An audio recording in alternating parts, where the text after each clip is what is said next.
Assalamualaikum warahmatullahi wabarakatuh. Hello everyone, let me introduce myself. My name is Komaria, NPM 25412043. Here I will presentation material about definition of business communication. Let's go!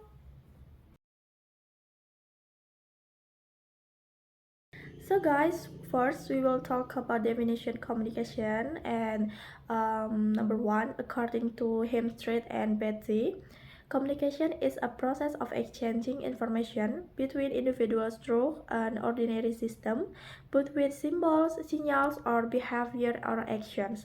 And then according to Joko Purwanto, business communication is communication used in the business world that include verbal and non-verbal communication. Yang dimana menurut Hemstreet dan Betty, komunikasi adalah proses pertukaran informasi antara individu melalui sistem biasa seperti baik dengan simbol, kemudian sinyal, ataupun perilaku atau tindakan. Sedangkan menurut Joko Purwanto, komunikasi bisnis adalah komunikasi yang digunakan dalam dunia bisnis yang mencakup komunikasi verbal dan komunikasi non-verbal. Nah, jadi komunikasi adalah proses pertukaran informasi antara dua orang atau lebih, yang dimana proses ini melibatkan pengiriman pesan. Pesan ini sendiri media penyampaian, penerima pesan, dan umpan balik, yang dimana tujuan komunikasi adalah agar pesan yang disampaikan dapat dipahami dengan benar oleh penerimanya. Okay, next is forms of communication. So the communication have two type, and number one, verbal communication, and then the second, non-verbal communication. So verbal communication is using spoken or written words, and then non-verbal communication is communication without words such as body language and then facial expression. So the example for verbal communication is like presentation, meetings, email, telephone calls, and then written reports. And the example for nonverbal communication is facial expression, and then body language, and then hand gestures, and then company logos and colors. So jadi verbal communication itu komunikasi yang menggunakan kata-kata, menggunakan lisan maupun tulisan. Nah, contohnya seperti saat presentasi, kemudian rapat, kemudian mengirim email, kemudian melakukan telepon, kemudian menulis surat. Dan kemudian yang nonverbal ini yaitu komunikasi yang tidak menggunakan lisan maupun tulisan, melainkan menggunakan body language atau gestur tubuh dan kemudian ekspresi wajah. Kemudian bisa juga menggunakan company logo and then colors sebagai simbol, sebagai identitas suatu company gitu. Jadi bisa dikenal hanya melalui komunikasi tersebut. Kedua bentuk komunikasi ini sering digunakan secara bersamaan nih dalam menyampaikan pesan dan memudahkan orang-orang untuk memahami apa sih artinya gitu. Okay, next is communication process. So communication have a process to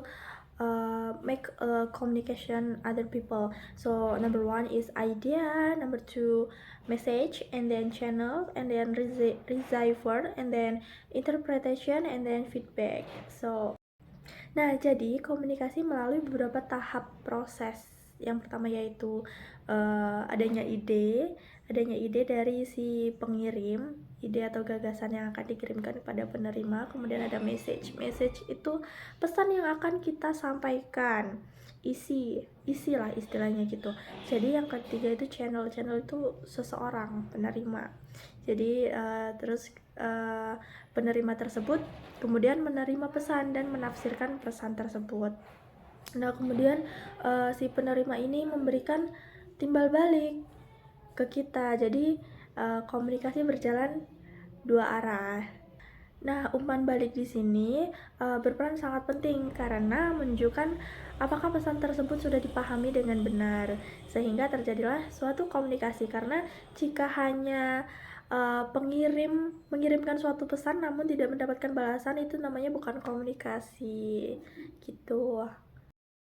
Yeah, next is interpersonal communication. So, interpersonal communication is communication between two or more people in an organization. So, in example is discussion with college, and then communication between superiors and employee. So, jadi interpersonal communication yaitu komunikasi yang membutuhkan dua orang atau lebih dalam suatu organisasi. Nah, contohnya diskusi dengan rekan kerja dan kemudian melakukan komunikasi ini dengan atasan dan karyawan seperti itu. Jadi uh,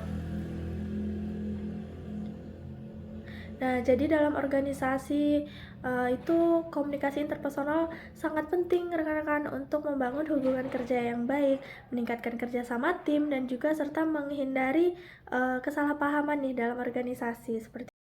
So, why communication in organization is important? Yep, because communication is important to achieve organizational goals such as helping work, coordination, and team collaboration.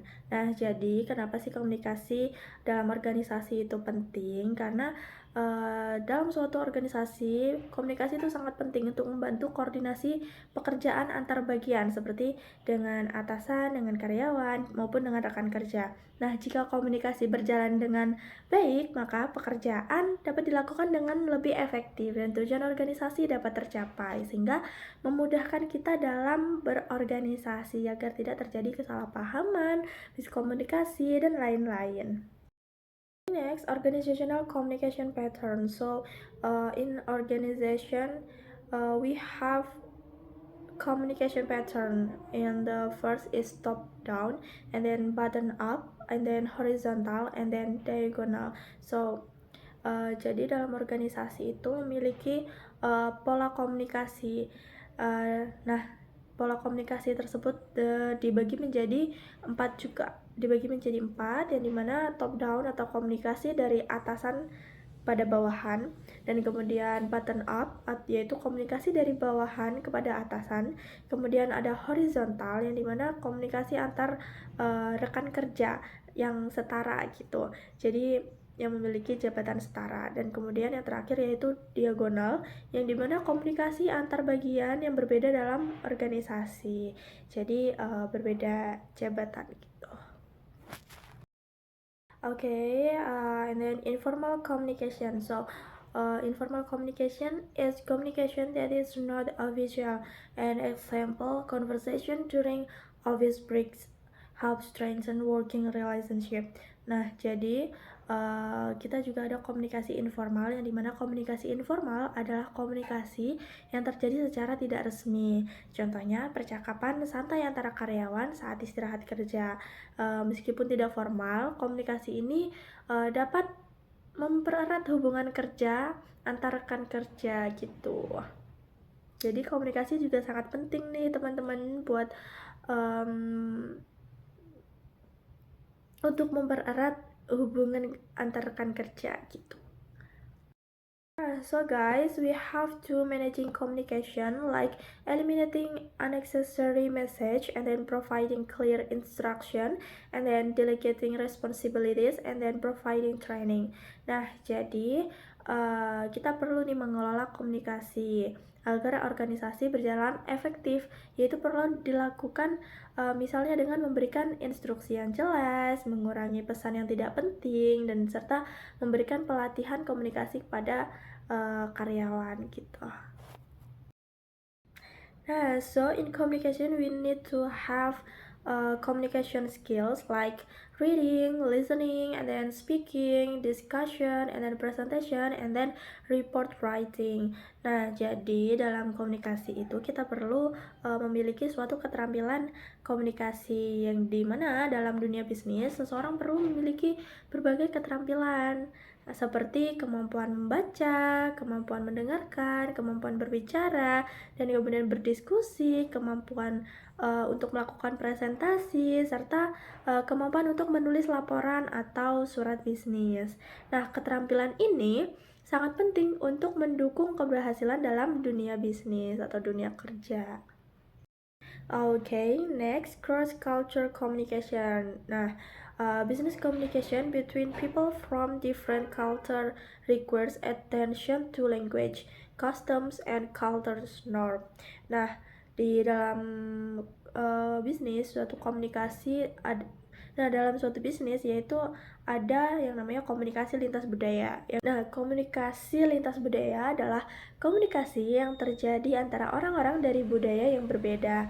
Nah, dalam bisnis internasional, perbedaan budaya dapat mempengaruhi yang namanya cara berbicara, cara bernegosiasi, dan juga cara berinteraksi.